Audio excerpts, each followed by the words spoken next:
I'm Dr. Sarah Hensley. I'm a specialized social psychologist, and I've been studying the science of attachment and attraction inside romantic relationships for nearly 20 years. So dismissive avoidants are individuals who in childhood experienced childhood emotional neglect. But the thing is, most of them have no idea that they were emotionally neglected. So you need to think about a parenting style that's like, picture a 3-year-old little boy on the playground. Okay, key attachment years are 0 to 5 years old. So 3-year-old little boy, he's out playing and he falls down, he skins his knee, starts bleeding, and he's like, Mommy, help me. Oh my gosh, I'm so upset. Securely attached mother and a dismissive avoidant mother would respond to that child very differently. A dismissive avoidant mother would probably go, hey, that's just a little fall. You're fine. Come on, get up.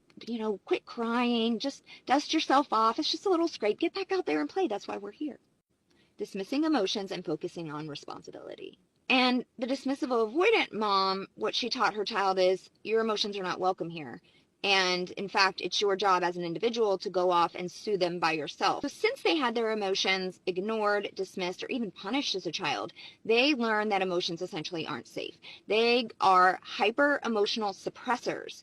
And so a little child just doesn't have the tools to do anything else with their emotions but suppress if their emotions are rejected. So they carry this attachment blueprint with them into adult romantic relationships, because those attachment blueprints are the foundation of what we learn about intimate relationships.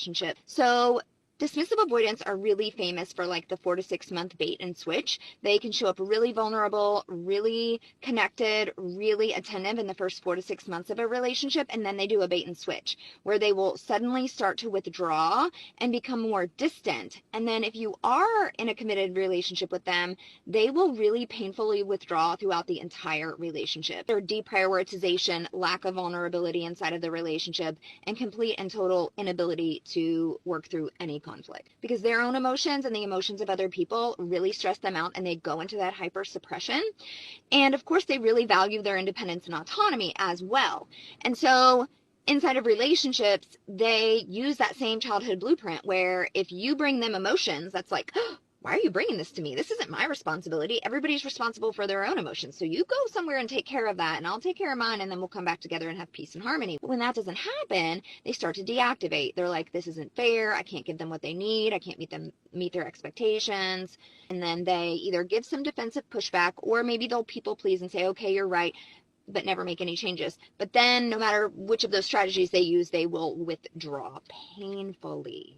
And they will do everything they can to try to ride it out and not have to come back to the conflict. They cannot resolve conflict, and they are very triggered by the 3 C's that sustain any normal relationship: closeness, commitment, and conflict.